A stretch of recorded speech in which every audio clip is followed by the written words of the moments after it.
Hello and welcome to the news at 10 on NTA News 24. We are live in Abuja. I am Dennis Adegunloye. Thanks for joining us. The headlines. NNPC Limited responds to presidential directive, begins sale of crude oil in Naira.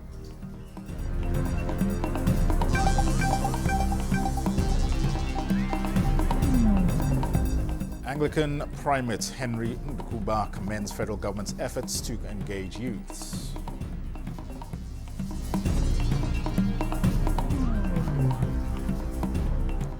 And Minister of Transportation Saidu Ahmed Al-Khali gives update on Kano Maradi Railway project.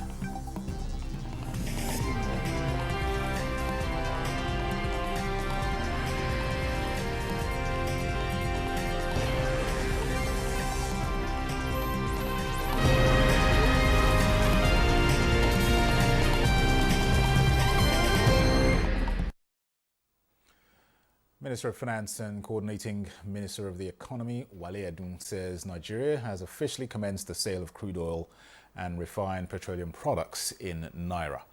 This is in line with the Federal Executive Council directive.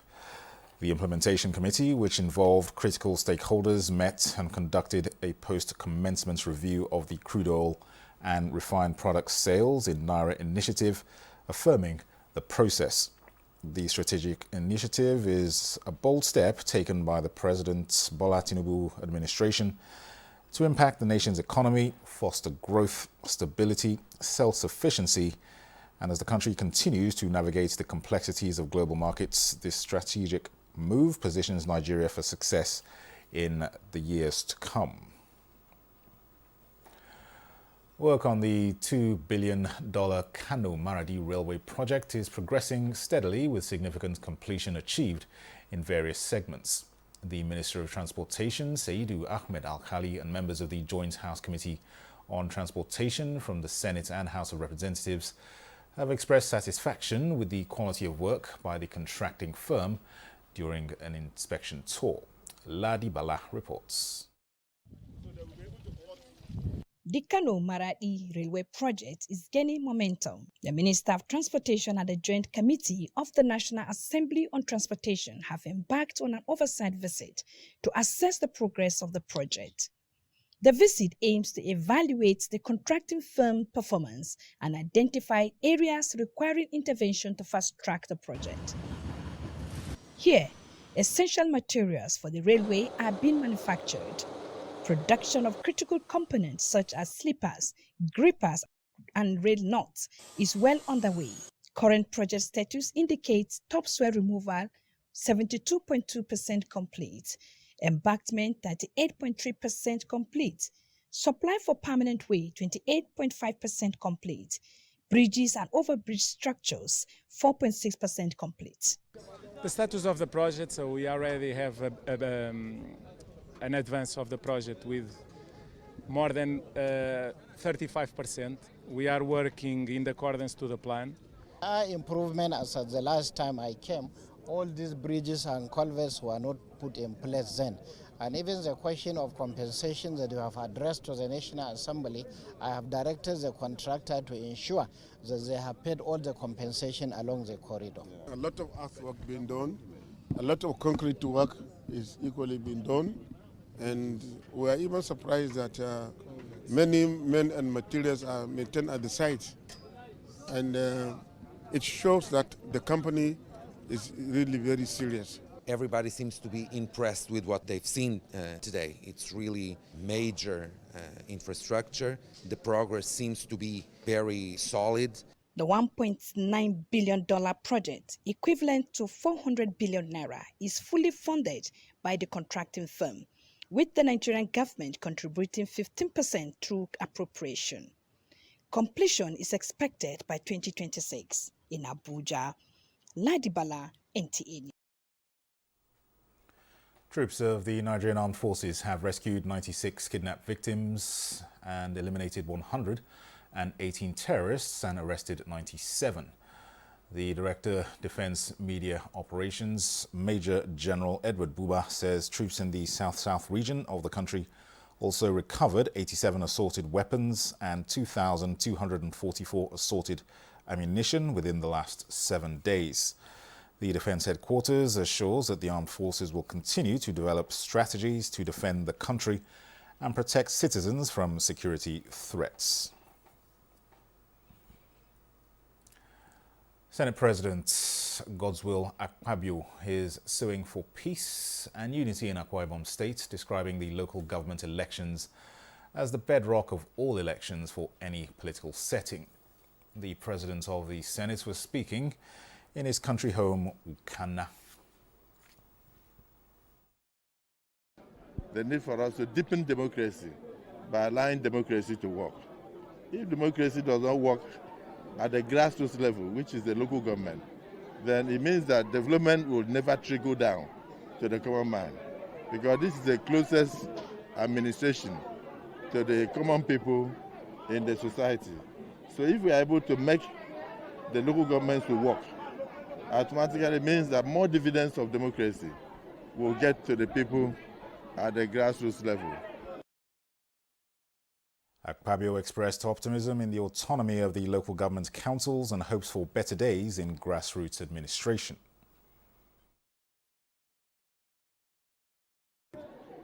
I believe that with the three arms of government working together, then indeed we shall get it right, and we shall actually ensure that local government is autonomous, both in terms of voting, in terms of election, as well as in terms of finances. The Senate President wants all stakeholders to join hands and ensure deepening of democracy, especially at the local government levels. In a show of support for the nation's youths and economic resilience, the Primate Anglican Communion Most Reverend Henry Ndukuba has lauded President Bola Tinubu's recent initiatives to engage with Nigerian youths. This comes in response to the President's Independence Day broadcast, which emphasized the need for youth participation in national development. The Primate praised President Tinubu's renewed efforts to reach out to Nigerian youths, a demographic, he says, has been hit significantly by the country's ongoing economic reforms. It's a move in the right direction. The young people may not have been empowered enough, so we want to encourage and we assure the President of our support in this direction. The Primate's wife, who also serves as president of the church's women organization, emphasized the importance of ensuring food security. She urged every citizen to play a role in addressing the pressing issues of food shortage. Food production should not be left to rural dwellers. Women are encouraged to continue to engage in farming, even if it's only around your house.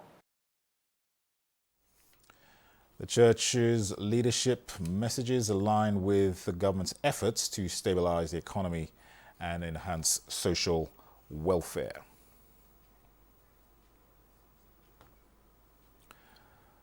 The federal government, Niger State and a French firm have signed a memorandum of understanding on food production to invest in the Nigerian agricultural project under the renewed hope agenda of the federal government.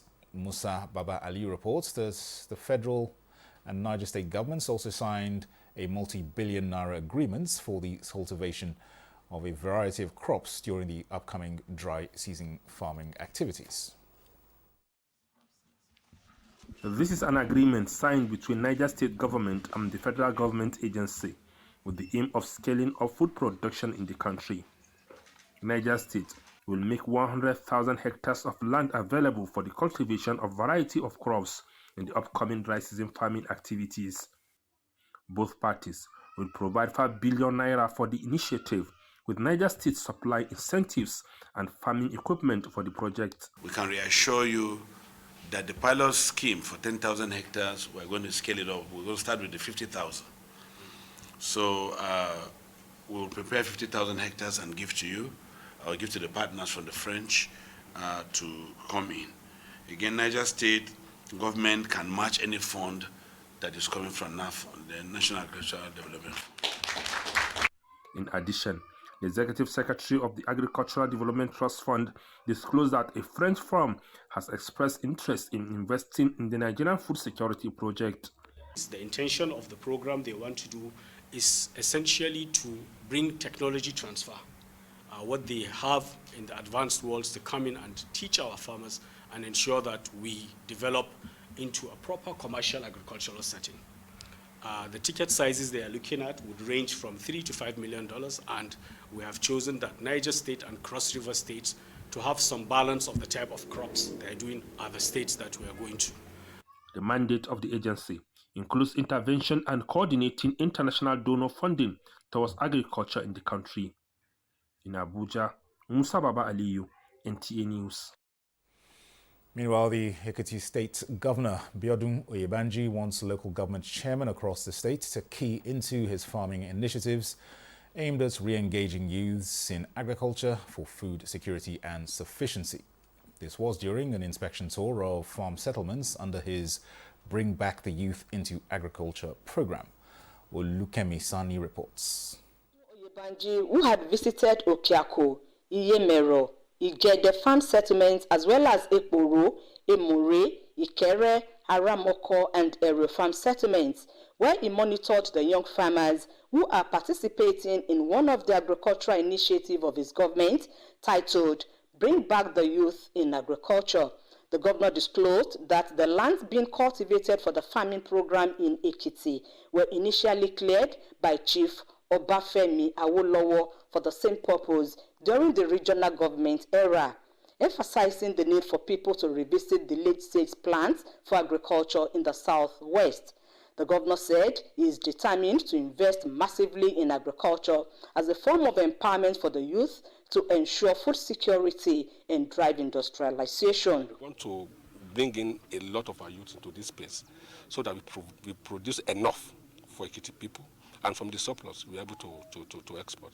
And I must do this opportunity to simply thank the President of the Federal Republic of Nigeria, Asiwaju Bola Ahmed Tinubu, for its very strong support for our Greek strategy in Ekiti State. It has been a pillar of. Some of the young farmers expressed gratitude to the governor for creating such an opportunity for them and appealed to him to prioritize security around the farm settlements so that they could engage in farming activities without fear of being kidnapped or attacked. In Ado-Ekiti, Olukemi Sani, NTA News. And with the tilt towards farming in meeting the food needs in the society, NTA Inagoa is partnering the Bayelsa State Ministry of Agriculture for the cultivation of the station's vast land.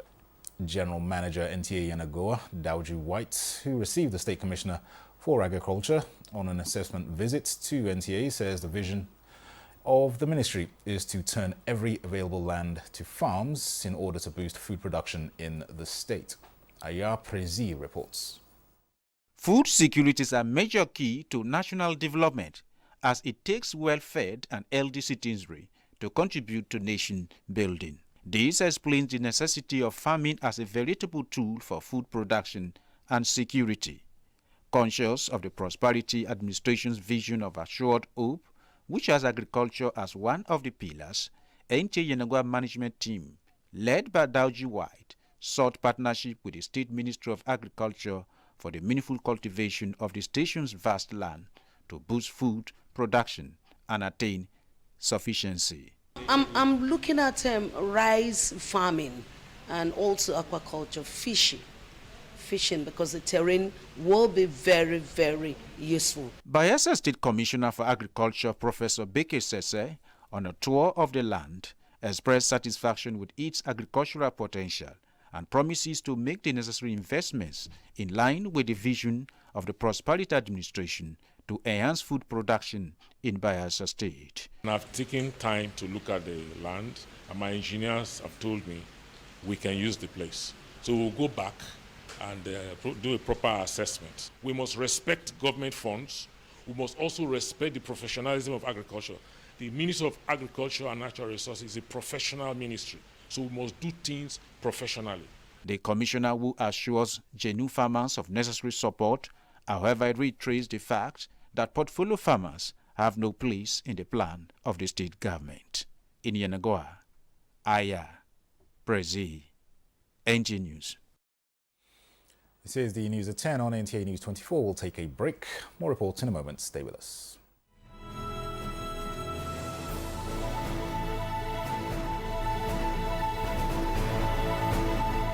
From the creeks of the Niger Delta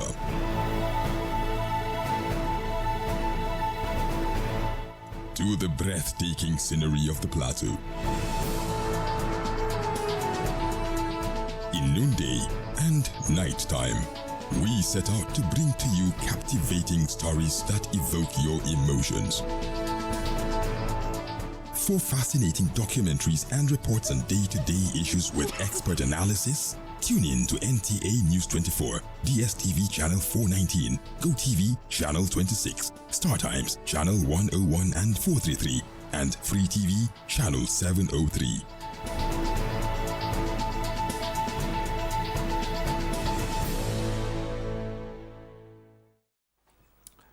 You're welcome back. Nyanya Battalion Council of Boys Brigade Nigeria has celebrated an impressive milestone marking the 141st Founders' Day of the Boys Brigade. The ceremony also brought to the fore the need to promote discipline, obedience and Christian manliness among the young boys. Ekene Ndlue reports. It was Founders' Day, a celebration steeped in history, marking 141 years since Sir William Alexander Smith founded the Boys Brigade in Glasgow, Scotland. The parade ground buzzed with energy as young boys in crisp uniforms gathered. The band displayed and rhythmic movements of boots, a testament to the values of discipline and unity that the brigade instills in its members. You can't find such a parade anywhere except in the military. So what does that imply? Any person who is leaving the Boys Brigade that wants to join any paramilitary or military, he will excel. Indoctrinated in the way of the Lord. So the future is we'll have honest leaders, hardworking leaders, smart leaders, and people that if given opportunity, they will do whatever they do as unto the Lord. Minister of Special Duties Zephaniah Bitrus Gisalo joined the Boys Brigade at the age of 8, and he is proud of how the organization develops young ones. And the purpose of funding the Boys Brigade is because of the youth, so that there should be resilience, training to work for God, and that is why today, some of us today will pass through this institution. I'm a Boys Brigade member even when I was just 8 years. And today I'm still a Boys Brigade member. The day also saw the launching of the organization's magazine, a collection that echoes the hopes and dreams of those who came before. In Abuja, Ekene Ndulue, NTA News. The federal government wants Nigerians to complement academic studies and certificates with the development of their creative minds and start investing in skills acquisition and technological advancements. The appeal was made by heads of various government agencies at the National Unity Robots Project held at the National Stadium in Abuja. They emphasized that while certificates are a good thing, the world in which we live today requires much more in terms of innovation. They expressed excitement that Nigeria is beginning to live up to expectations as Africa's giant through rapid advancements in technology, with robotics emerging as a key player. With this initiative, we are thrilled to know that our children are no longer leaders of tomorrow, but are leaders right now. We are embarking on a journey that will shape the way our society views productivity. A groundbreaking initiative that has captured the imaginations of our brightest minds and hearts. Be creative, be productive, and that is when we change the narration of this country. Everybody want the government to employ him to work and get a salary. What does that mean? Nothing. We can't be productive like that. It's going to help us so much, and I'm so glad, I'm happy to be part of the National Unity Project. It's relative to us. It brings people together from diverse culture and different languages. It's uniting Nigerians. These children in the next 5 years, by 2028 or so, they are not thinking like us. They are thinking with the mindset that out of nothing we made something. With intense efforts to promote healthy aging, the aged in Kefi Emirates in Nasarawa State have benefited from a medical outreach put together by the National Senior Citizens Centre. Elizabeth Omori reports that the gesture is in commemoration of the 2024 National Day of Older Persons. Caring for the senior citizens is becoming easier thanks to prioritized attention by the federal government in line with the Renewed Hope agenda. And 5th of November is set aside as National Older Persons Day to create the needed awareness to build a healthy and empowered older adults. This medical outreach seeks to meet the medical needs of this segment of society. Beneficiaries were treated for malaria, hypertension, diabetes, and arthritis with few referrals. Free food, free chair. That is very wonderful. I thank them. May God continue to help us all and continue to help them in what they are doing.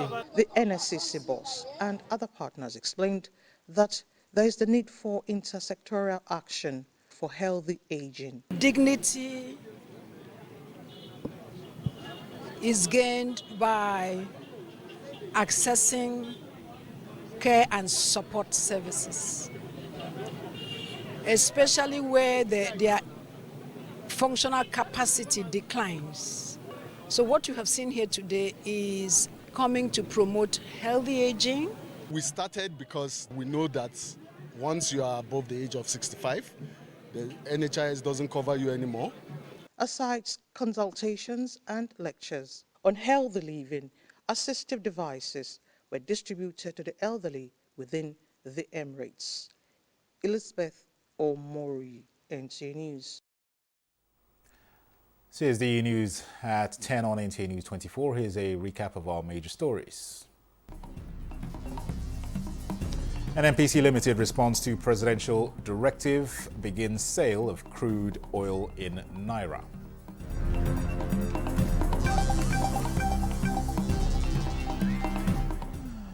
Anglican's primate Henry Ndukuba commends federal government's efforts to engage youths.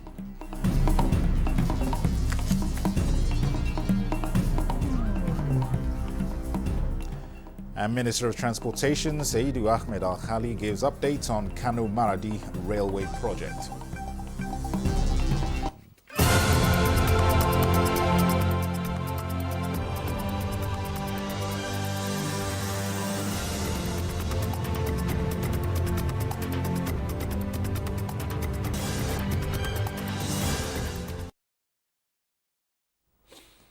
Dangiwa boys of Kankia local government's area of Katsina State have won the local tournament of Dangiwa Cup after beating Musa Musa FC of Daura local governments. The competition was played among the various teams selected from 12 local governments of Katsina State.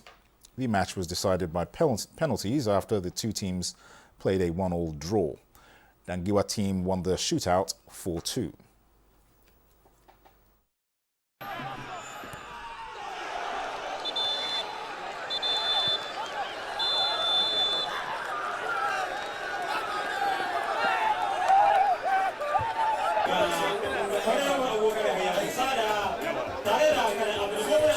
The players' performance is wonderful because I assure you that among these teams, the professional team in the country are ready to choose some of the players to become some of our national team players because they become so professional that they are being touted since they started this team for a national team and for other professional teams within the country. Well, that concludes the news at 10 on NTA News 24. Thanks for watching. I am Dennis Adegunloye. There will be an update at the top of the hour.